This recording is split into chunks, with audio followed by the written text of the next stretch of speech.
I cannot tell you how it amazes me more than anything in the world how a lot of the comedians I know had no sense of humor. And the sense of humor, by my humble definition, is not when you have the ability to laugh at others' shortcomings and misfortunes. It's when you have the ability to laugh at your own.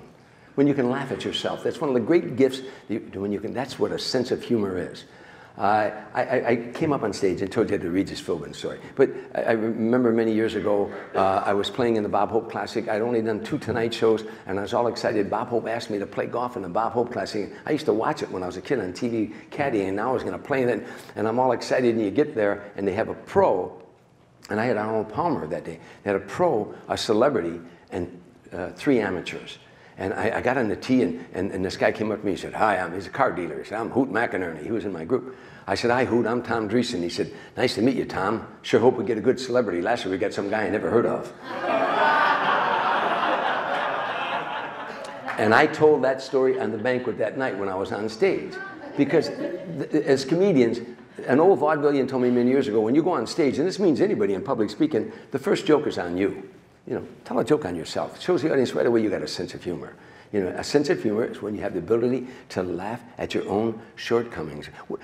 Psychiatrists would probably tell you the biggest problem in our society, we take ourselves too seriously. You know, share your blunders. Share every time you do something stupid. It makes great comedy, you know, when you tell the audience something dumb. But you can teach a sense of humor to your children as well.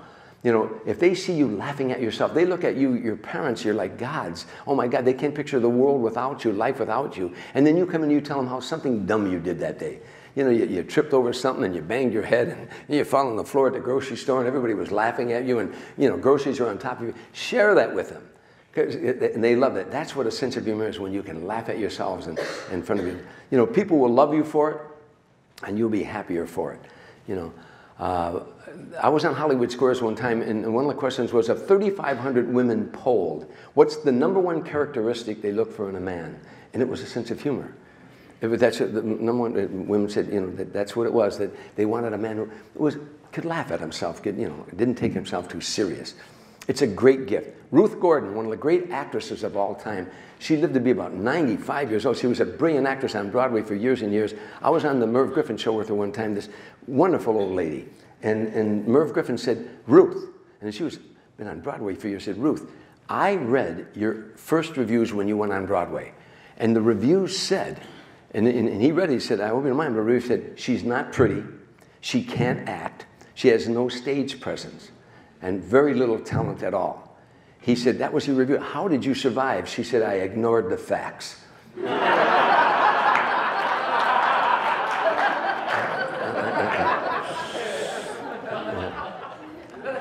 What a wonderful sense of humor. I'm in a bar with Frank Sinatra down in Palm Springs one time, and they closed the bar because Frank stayed up till dawn every night. He wouldn't go to bed till the sun came up every night, whether we were on the road or off the road, which was fun for me for he wanted you to hang out with him, you know, first 10 or 12 years, but it was wearing me out after a while. But when the sun came up, Frank went to bed. And so the owner of the bar, Sidney Chaplin, who, by the way, was Charlie Chaplin's son, and he owned a bar down there, and he'd give Frank the keys and say, "You lock up." And sometimes the bartender would stay because Frank tipped $100. If you gave him a pack of cigarettes, you got $100. You brought him a drink, you got $100. He didn't show off. He'd fold it very slowly and hand it to him. You know, there's a great story. He was coming out of Mame San restaurant in in Los Angeles, and the valet parker pulled his car up, and he said, to the valet parker, "What's the biggest tip you ever got?" And the kid said $100, and Frank gave him 2 $100 bills. He said, "By the way, who gave you the $100? He said, "You did last Friday."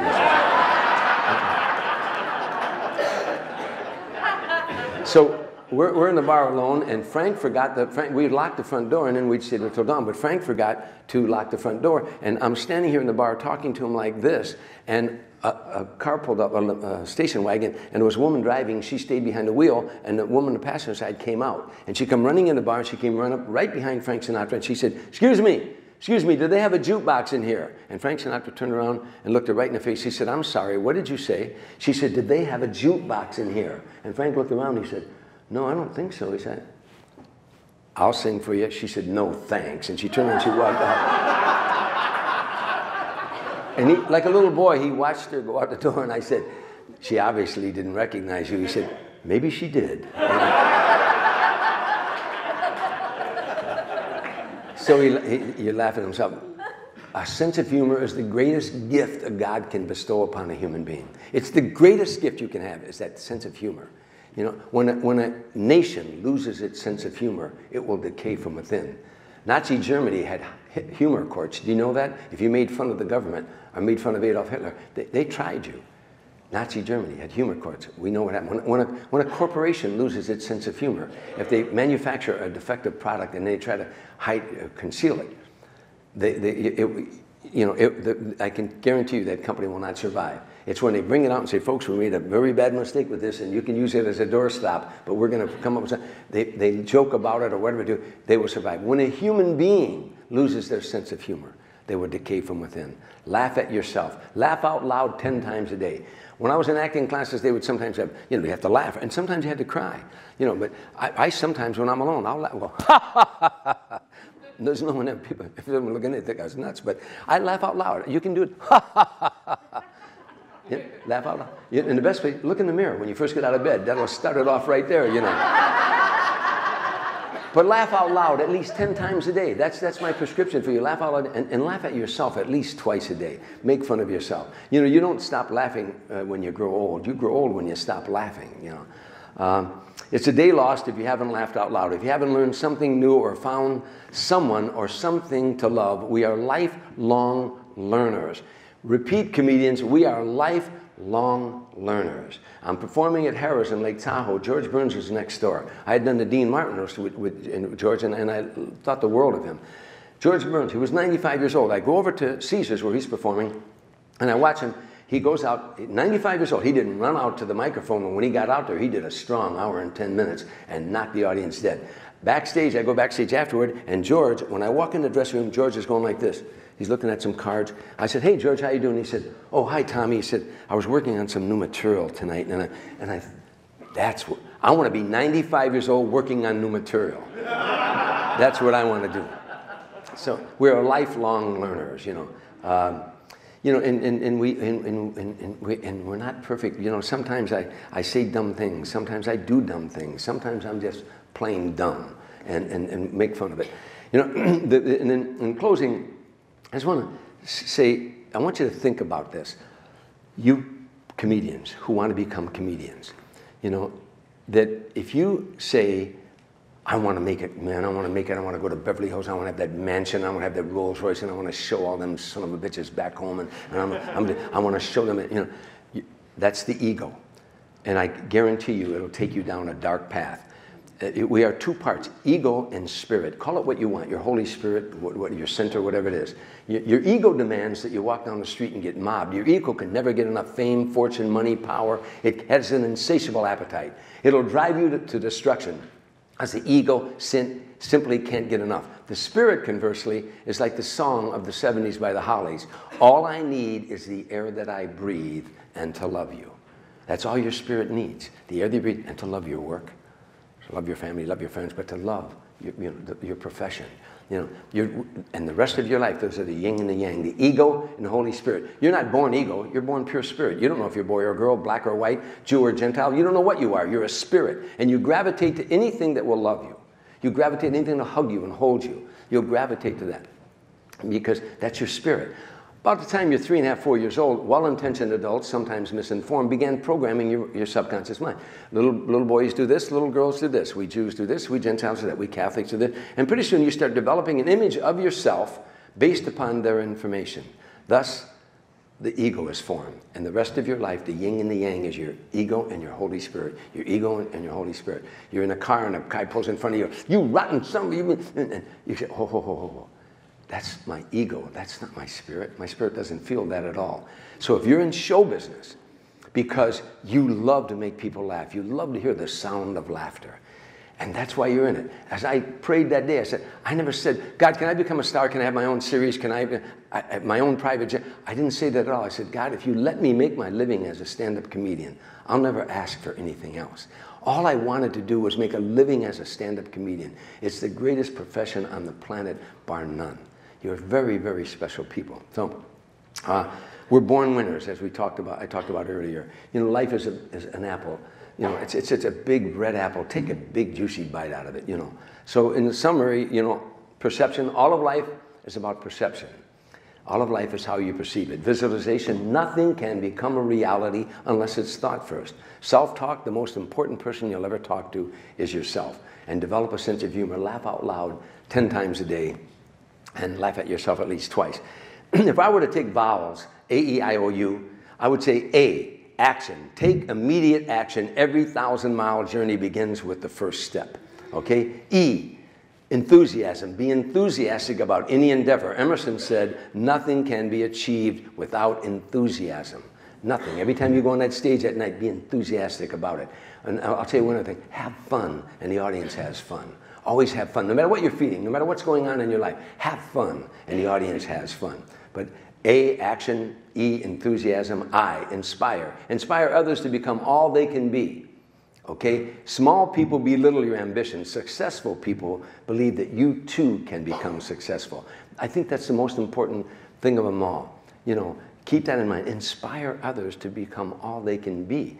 You know, small people belittle your ambitions, but successful people believe that you too can become successful. The other vowel, O, outlaw. Outlaw negative thoughts to take control of you. Wisdom is avoiding all the thoughts that weaken you. You be unwilling. Once you set a goal, if it's a noble endeavor, then be unwilling to give up that dream, especially when the going gets tough. Okay? I'm closing with this. For the stand-up comedians audience, I cannot tell you the love I have for you, that you are making people laugh. And you know what? Some nights it's in front of 2 people. I know, I've been there. Some nights it's in front of 20,000. I know, I've been there. But they didn't come to see me. They came to see Frank, but I was there. I'll tell you a quick story. I'm digressing. I'll tell you a quick story. Just before you go out, when you were opening for Frank Sinatra, the 20,000 seat, you know, in Hawaii it was 40,000. But they say, Tom, you're going on? The road manager said, Tom, I want you to go out there. There's 20,000 people out there. And for the next 45 minutes, I want you to hold their attention. Oh, one more thing, Tom. I want you to hold their attention, but I want you to make them laugh for 45 minutes. Oh, one more thing, Tom. I want you to hold their attention and make them laugh. I want you to make them laugh when you want them to laugh. I want you to pull the strings and the emotions of 20,000 people. No props, no tricks, no charts, no special arrangement, no special lighting, no orchestra, nothing but you and 20,000 people. And one more thing, Tom, not one of them came to see you. So that's your assignment.